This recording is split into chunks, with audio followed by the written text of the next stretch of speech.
ಆತ್ಮೀಯ ವಿದ್ಯಾರ್ಥಿಗಳೇ ಹಾಗೂ ವೀಕ್ಷಕರೇ, ಇಂದು ನಾವು 7ನೇ ತರಗತಿ ವಿಜ್ಞಾನ ವಿಷಯದ ಘಟಕ ಭೌತ ಮತ್ತು ರಾಸಾಯನಿಕ ಬದಲಾವಣೆಗಳು ಎಂಬ ಪಾಠದಲ್ಲಿನ ಚಟುವಟಿಕೆ 5.4 ಪ್ರಯೋಗಾತ್ಮಕವಾಗಿ ತಿಳಿದುಕೊಳ್ಳೋಣ. ಈ ಚಟುವಟಿಕೆಯ ಉದ್ದೇಶವನ್ನು ನಾವು ನೋಡೋದಾದರೆ, ವಸ್ತುವಿನಲ್ಲಿ ಆಗುವ ಭೌತ ಬದಲಾವಣೆಯ ಬಗ್ಗೆ ಈ ಚಟುವಟಿಕೆಯಲ್ಲಿ ನಾವು ತಿಳಿಯಲಿದ್ದೇವೆ. ಈ ಚಟುವಟಿಕೆಗೆ ಬೇಕಾಗುವ ಸಾಮಗ್ರಿಗಳನ್ನು ನಾವು ನೋಡೋದಾದರೆ, ಪಾತ್ರೆ, ನೀರು, ತವೆ, ಗ್ಯಾಸ್ ಒಲೆ ಇಷ್ಟು ಈ ಚಟುವಟಿಕೆಯನ್ನು ಮಾಡಲು ಬೇಕಾಗುವ ಸಾಮಗ್ರಿಗಳು. ಈ ಚಟುವಟಿಕೆಯನ್ನು ಮಾಡುವ ವಿಧಾನವನ್ನು ನಾವು ನೋಡೋದಾದರೆ, ಒಂದು ಪಾತ್ರೆಯಲ್ಲಿ ಸ್ವಲ್ಪ ನೀರನ್ನು ತೆಗೆದುಕೊಂಡು ಆ ನೀರನ್ನು ಕುದಿಸಬೇಕಾಗುತ್ತದೆ. ನೀರಿನ ಮೇಲ್ಮೈಯಿಂದ ಹಬೆಯು ಮೇಲೇರುವುದನ್ನು ನಾವು ಕಾಣಬಹುದು. ಅಂದರೆ ನೀರು ಕುದಿಯಲು ಪ್ರಾರಂಭಿಸಿದಾಗ ನೀರಿನ ಹಬೆಯು ಮೇಲೇರ್ತಾ ಇರೋದನ್ನು ನೀವು ಗಮನಿಸಬಹುದು. ಕುದಿಯುವ ನೀರಿನಿಂದ ಸ್ವಲ್ಪ ಎತ್ತರದಲ್ಲಿ ಒಂದು ತವೆಯನ್ನು ನಾವು ಅದರ ಮೇಲ್ಗಡೆ ಬೋರಲಾಗಿ ಹಿಡಿಯೋದ್ರಿಂದ ಅದರ ಒಳಭಾಗದಲ್ಲಿ ಸಣ್ಣ ಸಣ್ಣ ನೀರಿನ ಹನಿಗಳನ್ನು ನಾವಿಲ್ಲಿ ಕಾಣಬಹುದು. ನೋಡೋಣ, ಪ್ರಯೋಗವನ್ನು ನಾವೀಗ ಗಮನಿಸೋಣ.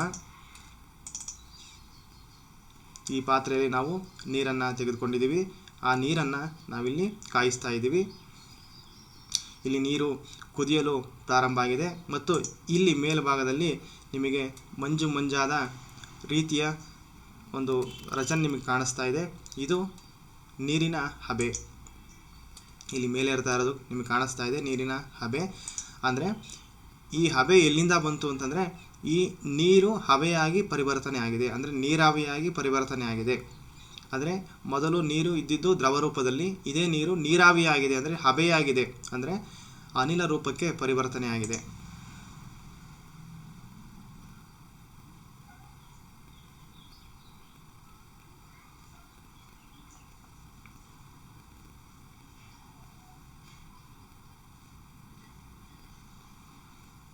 ಈಗ ನಾವು ತವೆಯನ್ನು ಸ್ವಲ್ಪ ಎತ್ತರದಲ್ಲಿ ಬೋರಲಾಗಿ ಹಿಡಿದಿದ್ದೀವಿ.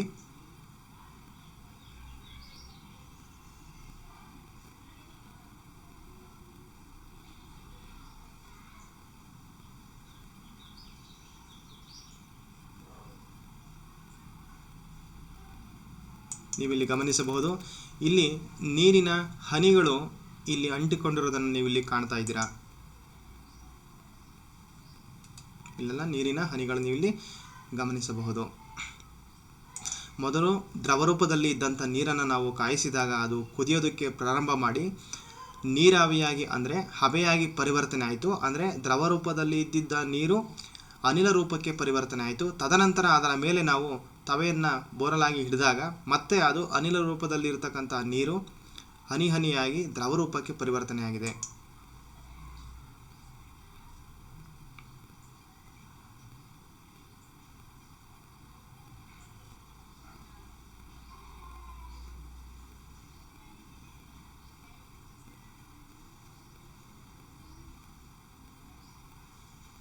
ನೀರು ಕೆಳಗೆ ಬೀಳ್ತಾ ಇದೆ.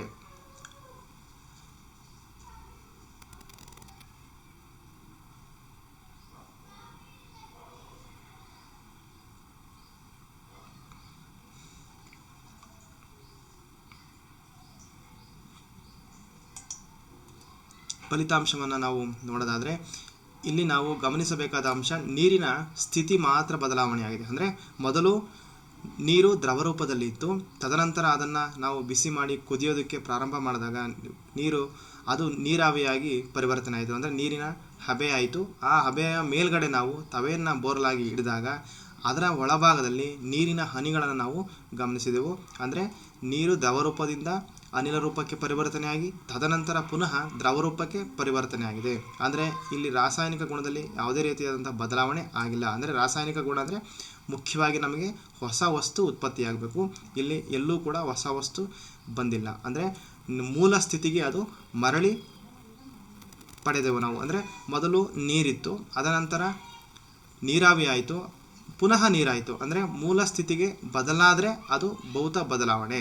ಅಂದರೆ ಇಲ್ಲಿ ಸ್ಥಿತಿ ಮಾತ್ರ ಬದಲಾವಣೆ ಆಗಿದೆ. ಸ್ಥಿತಿ, ಆಕಾರ, ಬಣ್ಣ, ಗಾತ್ರ ಇವುಗಳಲ್ಲಿ ಏನಾದರೂ ಬದಲಾವಣೆ ಆದರೆ, ವಸ್ತುವಿನ ಮೇಲೆ ಒಂದು ಕ್ರಿಯೆ ನಡೆದು ಆ ವಸ್ತುವಿನ ಸ್ಥಿತಿ, ಬಣ್ಣ, ಗಾತ್ರ ಇವುಗಳಲ್ಲಿ ಬದಲಾವಣೆ ಆದರೆ ಭೌತ ಬದಲಾವಣೆ ಅಂತ ನಾವು ಕರಿತೀವಿ. ವಸ್ತುವಿನಲ್ಲಿ ಕ್ರಿಯೆ ನಡೆದು ಆ ವಸ್ತುವಿನಿಂದ ಇನ್ನೊಂದು ಹೊಸ ವಸ್ತು ಬಂದು ಪುನಃ ಮೂಲ ಸ್ಥಿತಿಗೆ ಮರಳದೆ ಇರತಕ್ಕಂಥ ಸ್ಥಿತಿ ಏನಾದರೂ ಉಂಟಾದರೆ ಆ ಬದಲಾವಣೆಯನ್ನು ನಾವು ರಾಸಾಯನಿಕ ಬದಲಾವಣೆ ಅಂತ ಕರಿತೀವಿ. ಇಲ್ಲಿ ಯಾವುದೇ ರೀತಿಯಾದಂಥ ಹೊಸ ವಸ್ತು ಬಂದಿಲ್ಲ, ಜೊತೆಗೆ ಮೂಲ ಸ್ಥಿತಿಗೆ ಮರಳಿ ಅದು ಸ್ಥಾನವನ್ನು ಪಡೆದುಕೊಳ್ತು. ಅಂದರೆ ದ್ರವ ರೂಪದಲ್ಲಿದ್ದು ಅನಿಲ ರೂಪಕ್ಕೆ ಬಂತು, ಅನಿಲ ರೂಪದಿಂದ ಪುನಃ ಅದು ದ್ರವ ರೂಪಕ್ಕೆ ಬಂತು. ಹಾಗಾಗಿ ಇದು ಒಂದು ಭೌತ ಬದಲಾವಣೆಗೆ ಉದಾಹರಣೆಯಾಗಿದೆ. ಆತ್ಮೀಯರೇ, ಇದುವರೆಗೂ ಈ ಚಟುವಟಿಕೆ ಬಗ್ಗೆ ನಿಮ್ಮೊಂದಿಗೆ ಮಾಹಿತಿಯನ್ನು ಹಂಚಿಕೊಂಡ ನಾನು ಮೋಹನ್ ಬಾಬು, BS ವಿಜ್ಞಾನ ಶಿಕ್ಷಕರು, ಸರ್ಕಾರಿ ಹಿರಿಯ ಪ್ರಾಥಮಿಕ ಶಾಲೆ ನಾಗಬೇನಾಳ, ಮುದ್ದೇಬಿಹಾಳ ತಾಲೂಕು, ವಿಜಯಪುರ ಜಿಲ್ಲೆ. ಧನ್ಯವಾದಗಳು.